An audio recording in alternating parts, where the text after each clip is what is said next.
श्रीमद् भागवतम प्रथम स्कंद भागवत संदेश। भूमिका।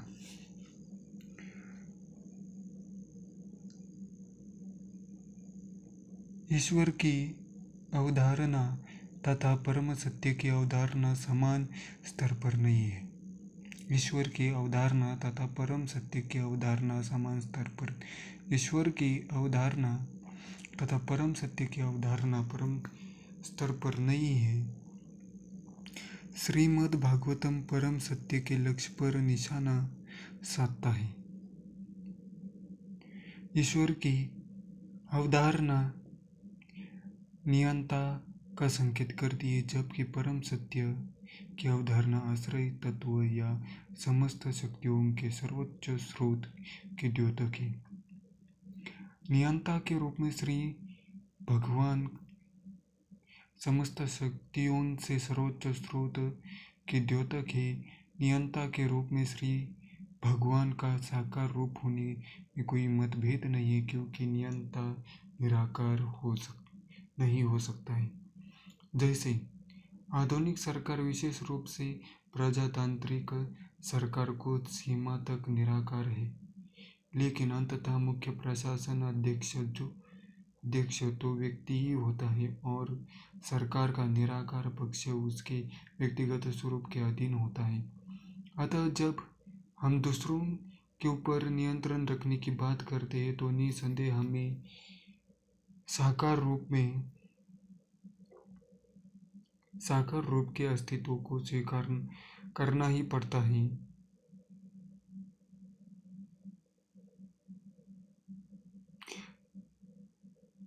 क्योंकि विभिन्न व्यवस्थापक पदों के लिए भिन्न भिन्न नियंता होते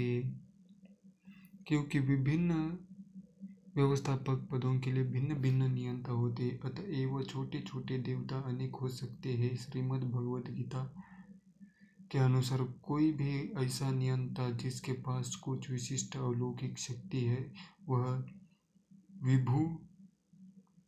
विभूतिमत सत्व या श्री भगवान द्वारा शक्ति संचारित किया गया नियंता कहलाता है। ऐसे अनेक विभूतिमत सत्व अर्थात विभिन्न विशिष्ट शक्तियों से युक्त नियंता अथवा ईश्वर होते हैं, किंतु परम सत्य एक ऐसा सत्व है जो अद्वितीय है। श्रीमद् भागवतम इस अंतिम सत्य अथवा आश्रय तत्व निर्देश परम सत्य के रूप में करते हैं। यह श्रीमद् भागवतम इस अंतिम सत्य अथवा आश्रय तत्व का निर्देश परम सत्य के रूप में करता है। श्रीमद् भागवतम के रचयिता श्रील व्यासदेव सर्वप्रथम सत्यम को सादर नमस्कार करते हैं, और क्योंकि परम सत्य समस्त शक्तियों के सर्वोच्च स्रोत है, अतएव परम सत्य परम पुरुष है। देवगण या नियंता निसंदेह व्यक्ति है, लेकिन परम सत्य जिसने समस्त देवगण नियंत्रण की शक्तियाँ प्राप्त करते हैं, वह परम पुरुष है। संस्कृत शब्द ईश्वर नियंता का सूचक है, लेकिन परम पुरुष परमेश्वर अर्थात सर्वोपरि ईश्वर है। ये परमेश्वर अथवा सर्वोपरि व्यक्ति परम चैतन्य युक्त पुरुष है, क्योंकि वे अन्य किसी स्रोत से कोई शक्ति प्राप्त नहीं करते, अतएव वे नितांत स्वतंत्र है। कहीं पर वैदिक साहित्य में ब्रह्मा को परम देव या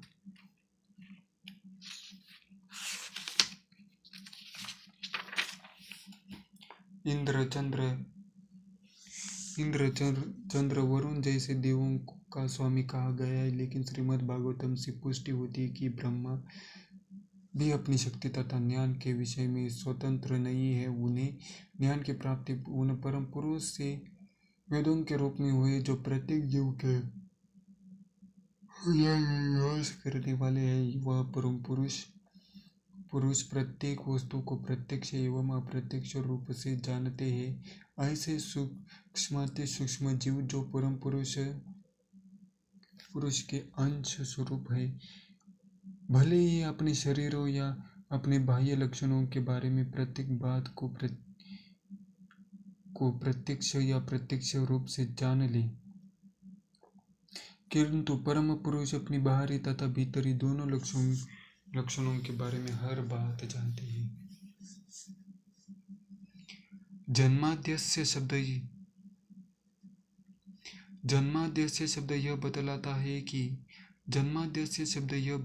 है कि समस्त उत्पत्ति, पालन या संहार के स्रोत वे परम चेतन पुरुष ही है। यहाँ तक कि हम अपने वर्तमान अनुभवों से भी जानते हैं कि जड़ पदार्थ से कुछ भी उत्पन्न नहीं होता, लेकिन जड़ पदार्थ जीवंत अस्तित्व मतलब जीव से उत्पन्न किया जा सकता है। उदाहरणार्थ, जीव के संसर्ग से ही जड़ शरीर एक कार्य करने वाले यंत्र के रूप में विकसित होता है। लेकिन जड़ पदार्थ जीवंत अस्तित्व मतलब जीव से उत्पन्न किया जा सकता है। उदाहरणार्थ, जीव के संसर्ग से ही जड़ शरीर एक कार्य करने वाले यंत्र के रूप में विकसित हो सकता है। तथ्य तो यह है कि जीवात्मा ही शारीरिक यंत्र का आधार है। तथ्य तो यह है कि जीवात्मा ही शारीरिक यंत्र का आधार है। जीवत स्फुलिंगी के निकलते ही शारीरिक मशीन व्यर्थ हो जाती है। जीवित स्फुलिंगी के निकलते ही शारीरिक यंत्र मशीन व्यर्थ हो जाती है। इसी प्रकार समस्त भौतिक शक्ति के मूल स्रोत परम पुरुष है। यह तथ्य संपूर्ण वैदिक साहित्य में व्यक्त हुए हैं।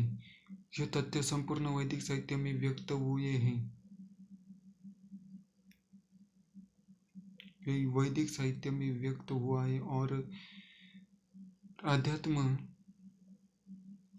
आध्यात्म विज्ञान के समस्त भाष्यकारों ने इस सत्य को स्वीकार किया है। आध्यात्म विज्ञान के समस्त भाष्यकारों ने इस सत्य को स्वीकार किया। यह जीवानी शक्ति एक ब्रह्म कहलाती है और महान आचार्यों में से एक श्रीपाद शंकराचार्य जी ने यह उपदेश दिया है कि ब्रह्म तत्व कारण है, जबकि यह विराट जगत एक प्रवर्ग है। जीवनी शक्ति ही समस्त इंद्रिय शक्तियों की मूल स्रोत है और तार्किक रूप में श्री भगवान को ही परम पुरुष माना जाता है। अतः वे भूत, वर्तमान तथा भविष्य की हर बात को तथा भौतिक अपनी दोनों ही दृष्टि के कोने को जानने वाले हैं। एक अपूर्ण जीव को इसका भी पता नहीं रहता है कि उसके अपने शरीर के अंदर क्या हो रहा है। वह भोजन तो करता है, किंतु वह यह नहीं जानता कि वह भोजन किस प्रकार से शक्ति में बदलता है या शरीर किस प्रकार पोषण करता है। जब कोई पूर्ण होता है तो वह घटने वाली प्रत्येक बात को जानता रहता है। जब कोई पूर्ण होता है तो वह घटने वाली प्रत्येक बात को जानता रहता है। जब कोई पूर्ण होता है तो वह घटने वाली प्रत्येक बात को जानता रहता है। और क्योंकि परम पुरुष सभी प्रकार से परिपूर्ण है अतः यह बिल्कुल स्वाभाविक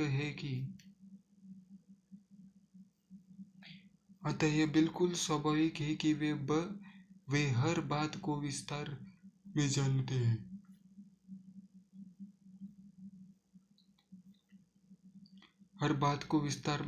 फलस्वरूप पुरुष सभी प्रकार से परिपूर्ण है। अतः यह बिल्कुल स्वाभाविक है कि वे हर बात को विस्तारित से जानते हैं। फलस्वरूप पूर्ण पुरुष को श्रीमद् भागवतम में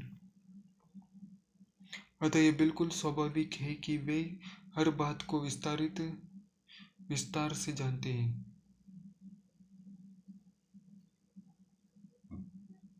अतः यह बिल्कुल स्वाभाविक है कि वे वह हर बात विस्तार से जानते। फलस्वरूप पूर्ण पुरुष को श्रीमद् भागवतम में वासुदेव के नाम से संबोधित किया गया। फलस्वरूप परम पुरुष को श्रीमद् भागवतम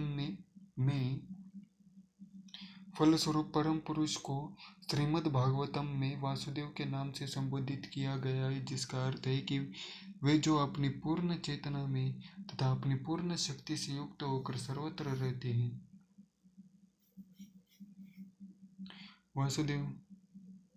श्रीमद् भागवतम में वासुदेव जी के नाम से संबोधित किया गया है,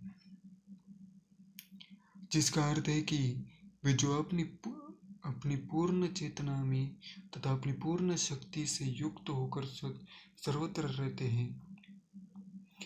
इन सब की विवेचना श्रीमद् भागवतम में स्पष्ट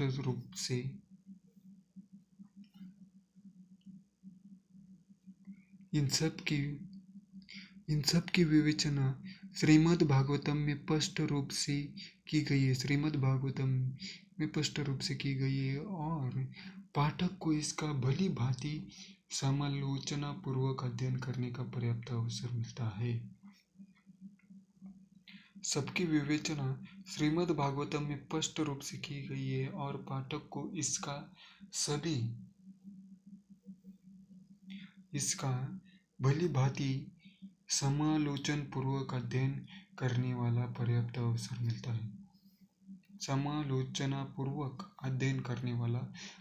अवसर मिलता है।